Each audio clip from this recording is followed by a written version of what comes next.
everyone and welcome to another episode of Rift News, the only show on the internet that keeps you up to date on a game still more interesting than the Season 1 Battle Pass. This time around we are getting closer to this year's April Fools, which means that we have a lot of skins to cover. So let's get right into PBE. With the release of 9.5, patch 9.6 is getting ready to ship, and with it we will get this year's Versus event. Since the last two Versus events were serious, this time around Riot decided to lean back a bit. That's why we are getting a Versus event titled Dogs vs Cats. First of all, let's start with what people are interested in the most. Skins. Starting with the dog side. First up we have Corgi Corky. Now many of you may wonder, why wasn't it called Corky? Well, I want to believe that Riot wanted to avoid a bad pun, but we all know that's not the case. Anyway, surprisingly, Corgi Corky is not a legendary skin as some of you may have expected. Despite this skin being very high quality, it is actually a 1350 RP skin, which shows you how much Riot pushed their standards. Anyway, this skin has a couple of awesome features. It wiggles its butt, which is going to be enough for many of you to buy it. It barks with every shot, and it vomits rainbow.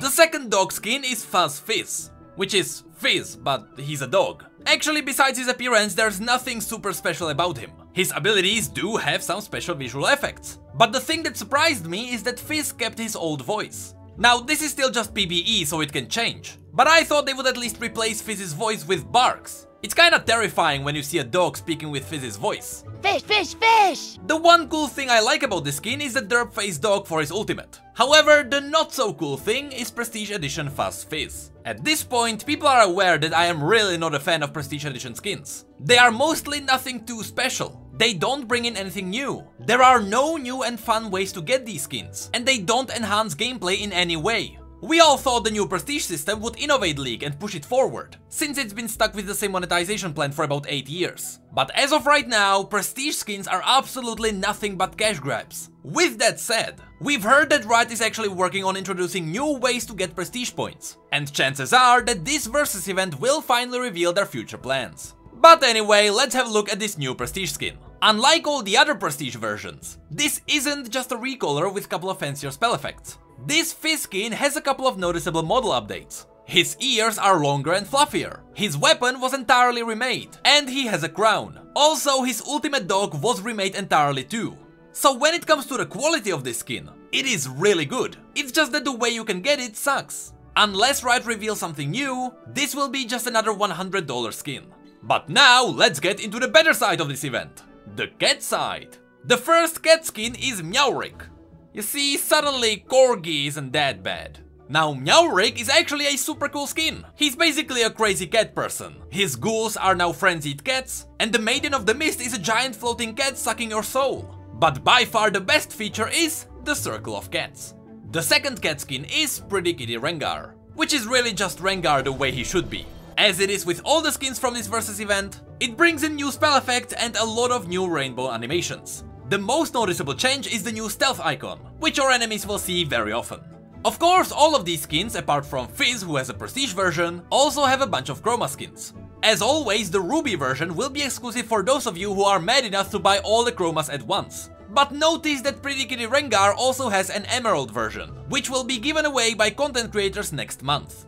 As always, we can't forget about wards. We have this amazing cat lover ward that will easily warm your heart. There is also the dog lover one, but I doubt he can poop in a specifically assigned area. Then there is the flood of new icons. We got everything from simple cat icons to simple dog icons. But at the end there are also reward icons. The golden ones are likely going to be rewards for buying bundles, but the platinum icon might be a reward for joining the winning side.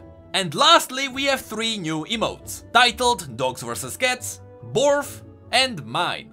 Now, with all of this information revealed, I think it is safe to say that dogs will probably win this event. Because Riot is definitely biased towards dogs, and I can prove it. Exhibit A, the name is Dogs vs Cats and not Cats vs Dogs. Exhibit B, that Corgi wiggles his butt. Exhibit C, Fizz, who's a dog, has a Prestige skin. Exhibit D, in his recall animation, Yorick straight up murders a cat.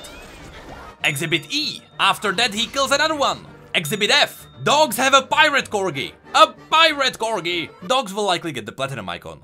The last thing we have on this event is the new login screen. Let's hope no animals were harmed when acquiring these sound effects.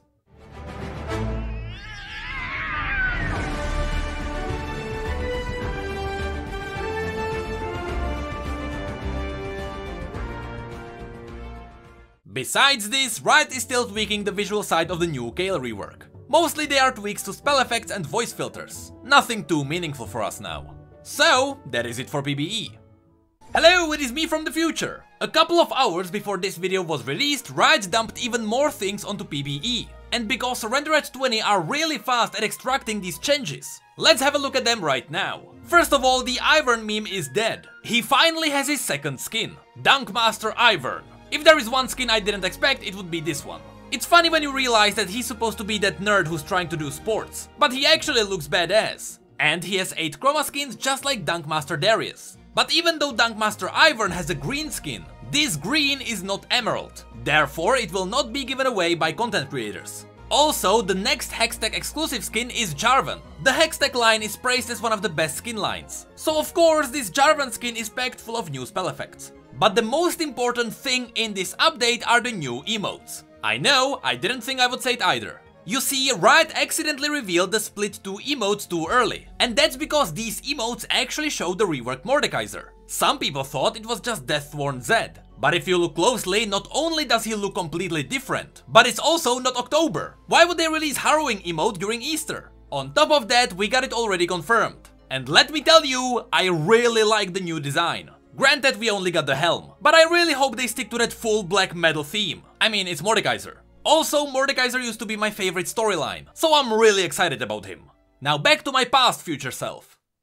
Last time we covered the news, I showed you the new shirts up on the merch store. Well, Riot added a couple more. This time we got 3 black and white long sleeve shirts, themed after Blitzcrank, Vi and Jinx. Riot also revealed a piece of merch that the majority of Reddit will get. Instead of Challenger jackets, this year Riot revealed Challenger backpacks that people will get for ranking high in 2018. Now, before we jump into Nexus, we need to talk about something that is getting increasingly funnier and funnier. Clash. You know, last weekend Clash was supposed to be tested again, but guess what? It was delayed again! At this point, Riot must be really frustrated. Clash is a feature that showed a lot of potential, but for some reason the technical side of it can't keep it up. I would actually love to know the number of successful clashes that launched without problems. I mean, I really don't want to laugh at Riot for this, because from a technical side, it is insane how demanding the system actually is. So launching something like Clash for millions of players is a god-worthy task. But at the same time, Clash is a confirmed meme now. And now, let's have a look at Nexus. We got 2 Ask Riots, which we will cover at the same time, and we got an update for the rank system, so let's start with that one. Positional ranking was a massive experiment that was very close to solving a lot of League's problems. At least problems when it comes to picking a role that you actually want to play as. But in the end, the system had its flaws, and as a result, positional ranking is getting discontinued. We're going back to classic matchmaking. Because this isn't your everyday update, and because matchmaking is a core feature of League of Legends, we got an entire post about it written by sapmagic.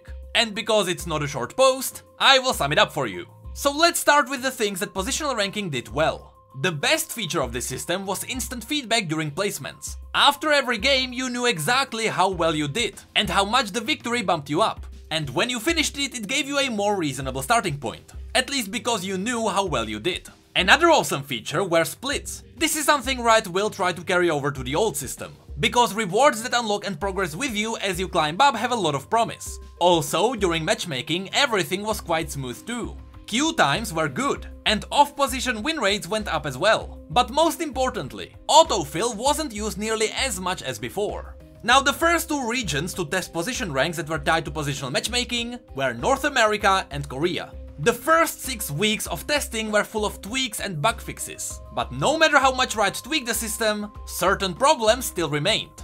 The system felt grindy, and winning as off-roll wasn't satisfying, which led to people not taking their off-roll game seriously. After this, Riot researched the players' opinions and they realized that people found playing ranked games about 20 to 30% less satisfying, and that was in both North America and Korea. And because satisfaction, and simply said fun, is very important in League of Legends, Riot couldn't let all the changes go through. Even though the new system would be better, the trade-offs would make League less fun. That's why Riot decided to stop working on the new system. Or maybe they are working on it, but they don't want to push it out now. Now, since they have to roll everything back to the old system, you can expect your rank being in a different place when the reset happens in late March. Generally, if you were around Diamond or higher, you can expect to drop a couple of divisions. But don't worry, you will keep all the split rewards you earned. And now to the final part of this video, Ask Riot. Now, because we are covering 2 Ask Riot posts at once, let me go through the questions extremely quick. The first question is, why isn't the border I achieved last season showing up on the loading screen? I got gold and it's not showing, although it shows on my profile. The question is answered by Magic. Basically, as a part of the split season rewards, from now on it will always display your current rank. This does have some benefits. When you reach a high rank now, it will actually feel like you've done something. This way, your border is a progressive reward that instantly shows you how well you are doing. Or not, if you are stuck in Ivern.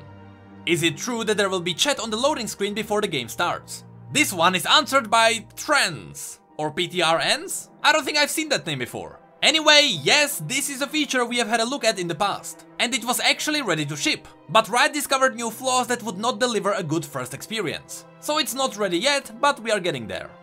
When a champion deviates from a lane or role you intended, do you try to support its new position? Or get it back on track to where you think they should be? This one is answered by Riot Repertoire. Apparently, it depends on who they are dealing with. If it doesn't hurt the gameplay, Riot tries to support the new role. But sometimes it is better to get rid of it. For example, Pyke was always meant to be support. So when they realized he is a really good mid laner, they had to change him. Because his impact on other mid laners would be too strong. Remember, he was able to share gold with his jungler, and he was just as good at getting kills as someone like Talon, so ultimately Talon would never be picked.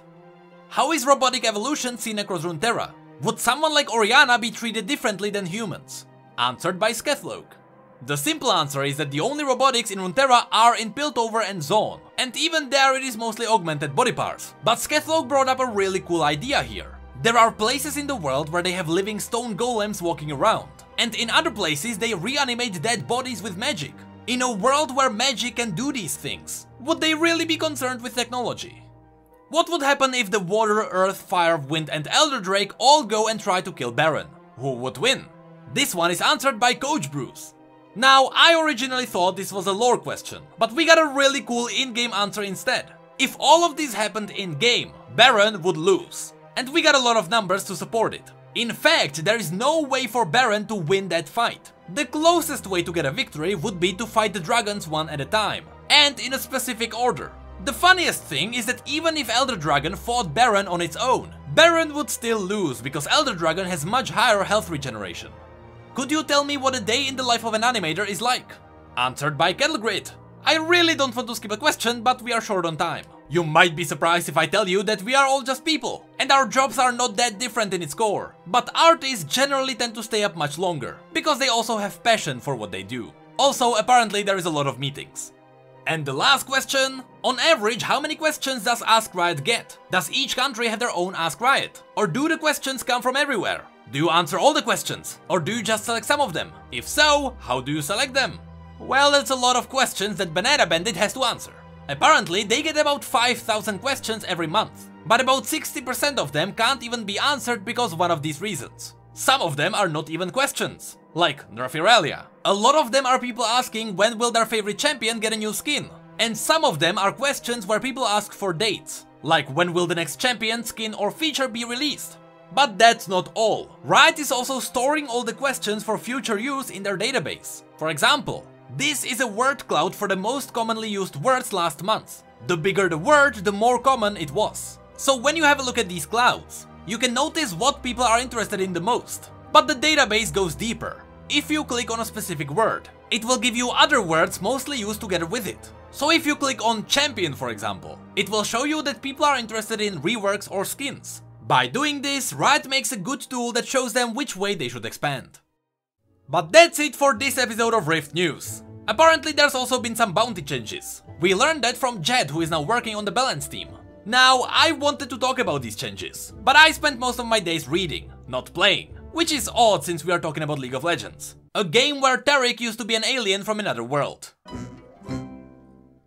Hey, did you know that we have social media and Twitch where we talk about other League facts and stories? And did you know that we have need mugs and shirts too? The links to all of that will be below. And as always, thank you, come again.